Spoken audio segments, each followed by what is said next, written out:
Oi, eu sou o Felipe e se eu te disser que eu chutei um cachorro, você provavelmente vai achar que eu sou um monstro. Olha, seu animal selvagem! E talvez até mesmo se reúna com outras pessoas para causar algum mal a mim, mesmo que o cachorro tenha saído sem nenhum dano permanente. Em compensação, se eu te disser que eu comi uma vaca morta, você vai me perguntar: por que eu não te chamei? A discussão de por que amamos alguns animais, mas matamos outros é longa e já se estendeu. O problema é que você vai encontrar esse assunto geralmente em ambientes em que defensores do veganismo tentam te convencer das próprias ideias. O que eu até entendo que possa gerar um pouco de antipatia. No final das contas, todo mundo tem um pouco de repulsa ao proselitismo. É por isso que eu, um onívoro de marca maior, vim trazer esse debate aqui. Vamos tentar entender se realmente faz sentido achar um absurdo pessoas que comem cachorros. Vem comigo.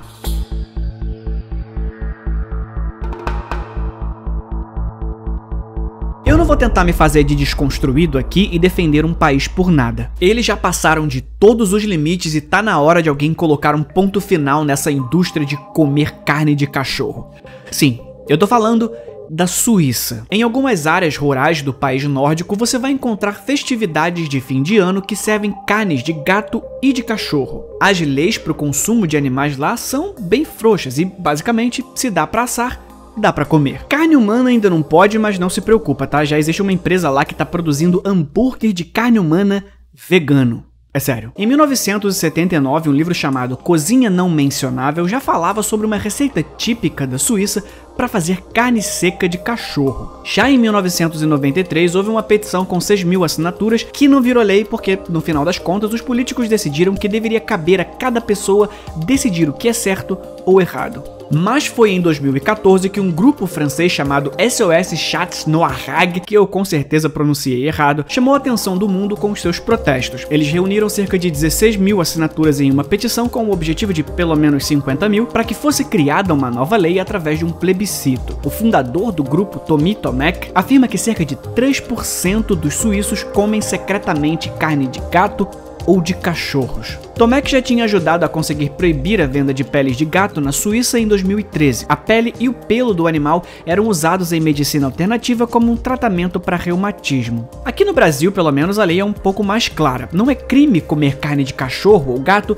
mas é crime criar cachorro para comer, sacou? O que gera um impasse, porque a legislação também cria regras para o abate de qualquer animal. E uma vez que não há meios de abater legalmente, tudo isso pode se resumir a um grande não pode comer carne de cachorro na prática. A prova disso é que em 2013 foi notícia o dia em que a polícia prendeu Jacó Cipriano, de 20 anos, em Ourinhos, que tinha abatido 20 cães para comer. O que eu tô querendo dizer aqui nesse início é que essa coisa de comer carne de cachorro, ou gato, ou qualquer animal que você julgue como pet, não é coisa de asiático. Apesar de ser mais comum lá, e eu já vou explicar isso. Comer esses animais é coisa de ser humano. A gente fazia isso quando éramos caçadores-coletores e nos aperfeiçoamos com o surgimento da pecuária. Mas antropomorfizar certos animais, ou seja, tratá-los com a mesma moralidade, respeito e direitos que tratamos humanos, é um fenômeno relativamente recente. E, curiosamente, o conceito de ter um animal como pet surge ali por volta de uns 12.000 anos atrás. Exatamente quando deixávamos de ser nômades, desenvolvemos agricultura e etc. Sim, o relacionamento entre cães e humanos começou por volta de uns 40.000 anos,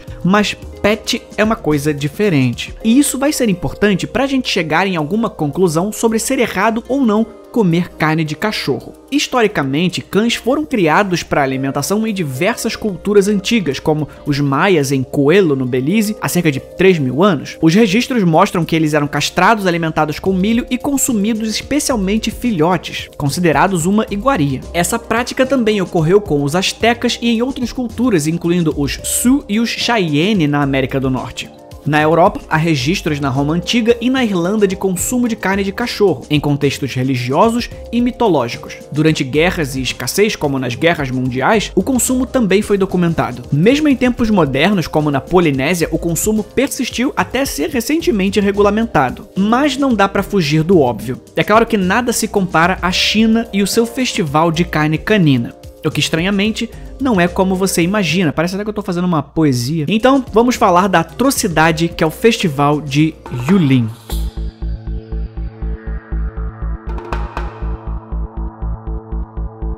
Algumas pessoas ainda acham que a China sempre foi conhecida por comer carne de cachorro, mas isso não é verdade. Pelo menos não completamente. Toda a Ásia é envolta de polêmicas com esse assunto e as suas comidas esquisitas em geral. Mas é fato que é um prato conhecido por lá. Só não é verdade que a alimentação do asiático é à base de cachorro ou que isso é normalizado também. Comer carne de cachorro vai chocar você igualzinho vai chocar um chinês médio. E a culpa de as pessoas não entenderem isso é do famoso Festival de Yulin. Um festival milenar e tradicional?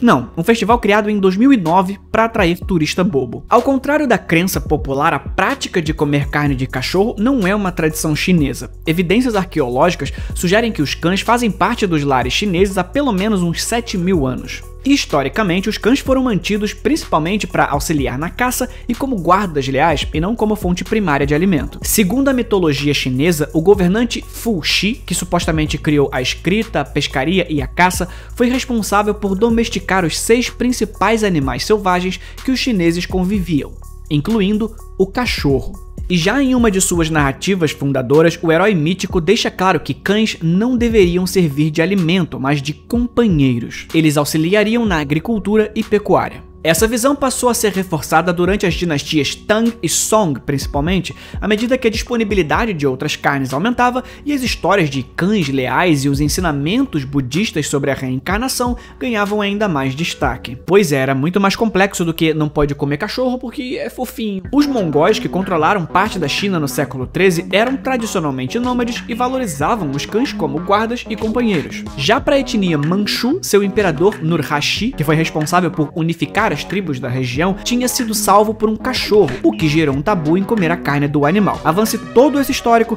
e chegamos em 2009, quando é inaugurado o Festival Yulin de carne de cachorro e lixia, que é o segundo prato principal das festividades, mas ninguém liga. E com razão, né? Seria tipo criar o Dia Nacional do Aborto e do Chiclete. Eu acho que ninguém ia dar mínima pro chiclete. Mas enfim, o festival foi criado por comerciantes locais em Yulin, na região de Guangxi, para aumentar as suas vendas e promover a economia local. Ao contrário das reivindicações de herança cultural, Yulin não tinha precedentes históricos para o abate e consumo em massa de cães antes do início do festival. Ou seja, basicamente um grupinho reduzido vendia carne de cachorro e, obviamente, ninguém queria comprar. Os caras então inventaram um festival, fingiram que era tradição e todo ano faturam com turismo e vendas regionais. O problema é que o governo chinês até promoveu o festival no início quando ele se mostrou uma medida bastante eficaz para ajudar a economia. Só que aí o negócio foi ganhando notoriedade, atraiu curiosos e críticas do mundo todo e as autoridades decidiram se distanciar. Os chineses comiam carne de cachorro, assim como os mexicanos comem, assim como os suíços comem. Resumindo, um grupo pequeno, mas que faz barulho pelo absurdo da situação. Mas o que será que todos nós temos em comum? Parece que todos nós sabemos que é errado comer carne de cachorro, enquanto comemos um delicioso boi moído. Será que dá para defender cachorro enquanto apoia a morte de bois, porcos e galinhas? Será que eu te fiz assistir esse vídeo até aqui só para terminar dizendo que, infelizmente, os veganos têm razão? É um pouco mais complexo que isso.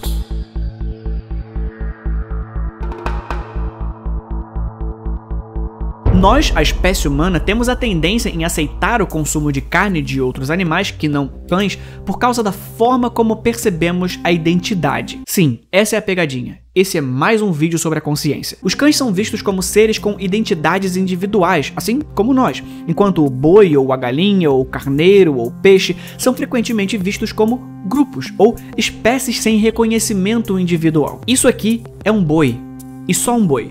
Isso aqui não, isso aqui é o Floquinho, meu filho. É por isso que discutimos a crueldade que os abatedouros fazem durante a produção de carne para consumo em larga escala. Nós queremos salvar a vida daquele animalzinho, e é uma causa nobre. Mas se um cachorro morrer de causas naturais e eu comer, você ainda assim vai achar que eu sou um monstro ou que é repugnante, etc. Eu preciso dar um fim ao corpo do animal como eu faria com um ser humano, com cerimônia, com dileção. Até se eu dispensar em qualquer lugar seria um ato de desrespeito. E é essa diferença de percepção que molda os nossos julgamentos morais sobre o consumo de carne animal, uma vez que ninguém foi capaz de apresentar ainda um modelo irrefutável de moralidade objetiva. Então, um jeito de tentar encontrar alguma âncora moral nesse assunto é focar no sofrimento, que geralmente é o que se costuma buscar evitar ao parar de comer carne. O ato de matar um animal para alimentação não implica necessariamente em sofrimento, principalmente se o animal for morto de forma humana. É por isso que a ideia de infligir dor, como chutar um cachorro, claramente provoca uma indignação moral.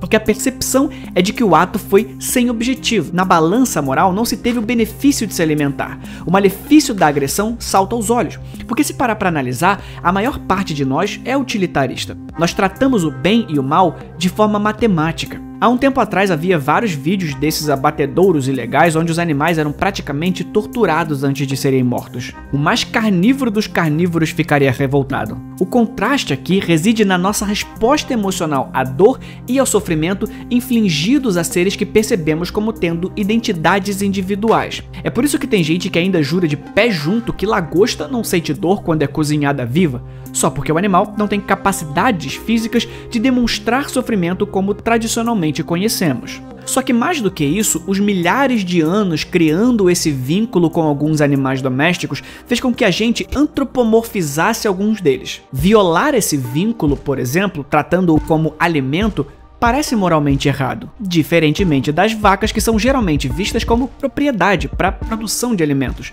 assim como os cachorros são vistos em outras culturas. Não há relacionamento pessoal que possa ser traído quando eu jogo uma bandeja de alcatra no meu carrinho. E é esse distanciamento que causa a dissonância cognitiva.